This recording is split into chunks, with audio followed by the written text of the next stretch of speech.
one thing that might help tee up that conversation is the idea that really specifically in the Chan or Zen tradition, there are very different senses of enlightenment or awakening. There's Taoist awakening and enlightenment, which is very different from the Buddhist concept of enlightenment. Mm-hmm. So maybe you can comment on that? Okay, so I want to start with India and then go from India to China. Okay, so Hanuman, which some of you may or may not know, is called the Monkey King in Hindu tradition. Yeah. And so Hanuman is representing wisdom. And he carries the peach of immortality.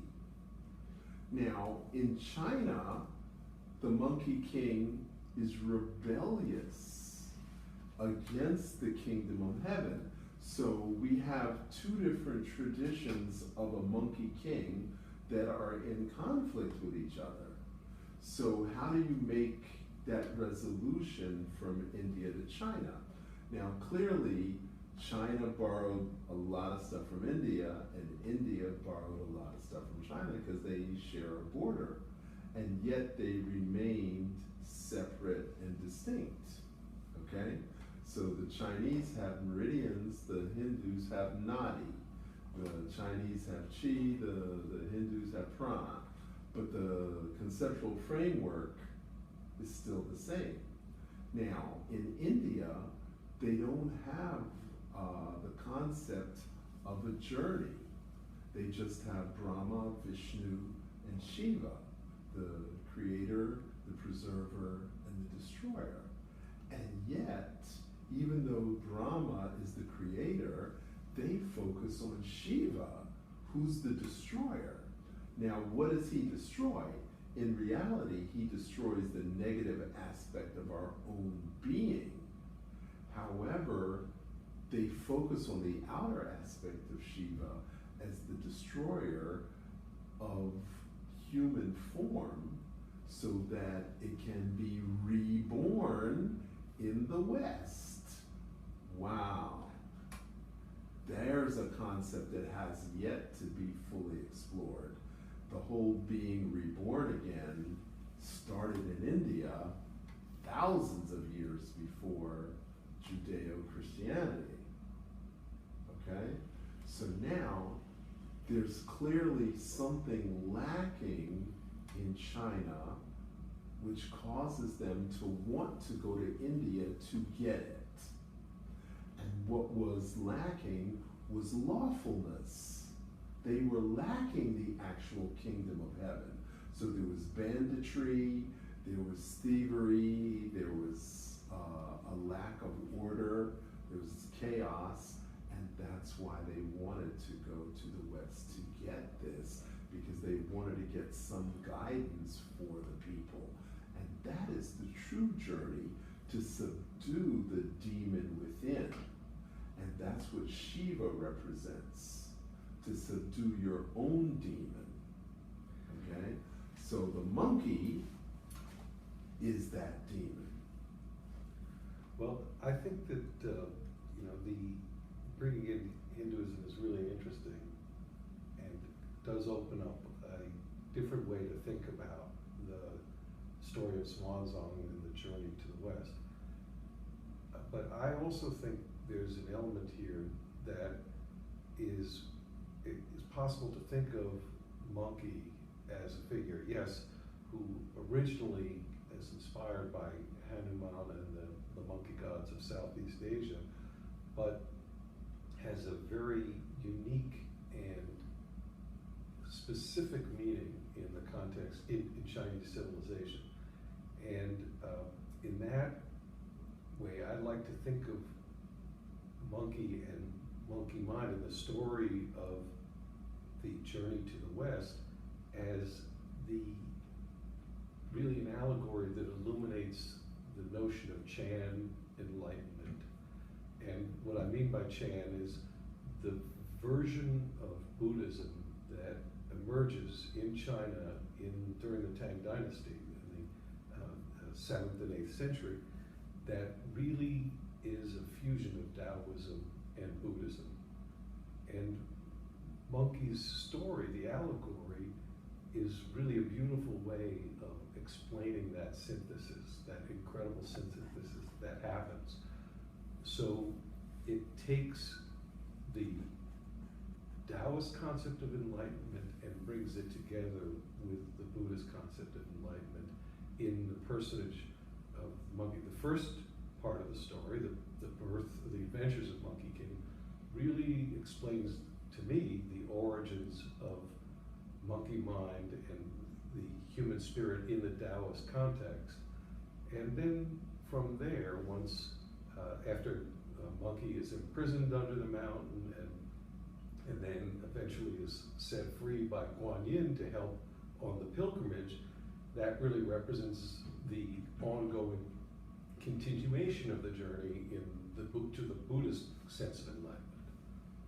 Okay, for the listener, can you explain Taoism, clarify Taoism? Well, how many days do we have? Well, I think of Taoism as the easiest thing in some ways for anybody, anywhere to accept as a spiritual tradition, because it's in some ways the most nature-based and influenced spiritual view. It requires no acceptance of a higher power other than the world of nature and the way of the world.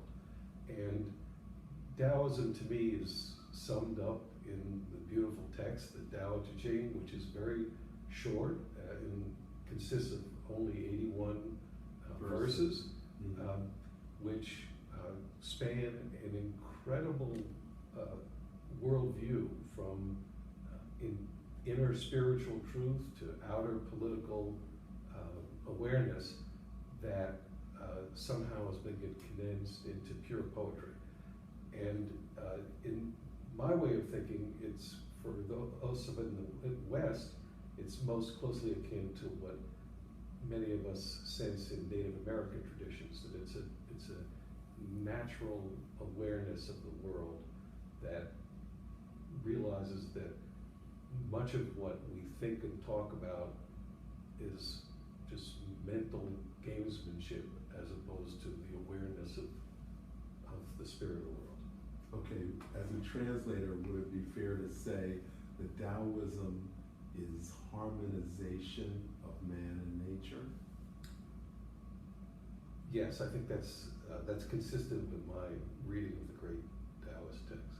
Okay, now in Buddhism, the first noble truth is you're going to get old, you're going to get sick, you're going to suffer, and you're going to die. The second noble truth is, assuming that that's true, then there's a reason why you're going to get old, get sick, suffer, and die. And the third is, if there's a reason, then you can reverse it so you don't have to get old, get sick, suffer, and die. And then the fourth noble truth is the 6 perfections. And so as we strive to live an ethical life, to be mindful, to meditate, and seek wisdom, then those 6 perfections are the antidote to getting old, sick, suffering, and dying. That's an interesting Taoist view of the Buddhist, the Four Noble Truths. I've heard it spoken of in other terms. There's a lot of focus or some focus in Taoism on achieving longevity and immortality in a way that's certainly less true in the Zen tradition. Where in the Zen tradition, there's the notion that it's not so much getting old and getting sick and dying is the problem, but the suffering that inevitably is involved with that. And then the second noble truth, as I understand it from my Zen Buddhist teachers, is that overreaching or over-clinging or over-attachment, or sometimes in the earlier Buddhist texts, just pure desire or attachment, is the cause of suffering espoused by the First Noble Truth. So you've presented an interesting, what I would consider a more Taoist view of those Four Noble Truths. Of a Taoist view of the Buddhists. Yeah, yeah. But I love it. But that to me is the essence of what Chan is in many ways, is developing this synthesis of two very different traditions. Mm. And there are such fascinating areas of overlap between them, even before you get to the way they're synthesized in the Chan experience. To me, the single most important one, and it goes directly to Monkey's story, is the Taoist concept of nothing and nothingness as distinct and in some ways very similar to the Buddhist concept of nothingness and emptiness.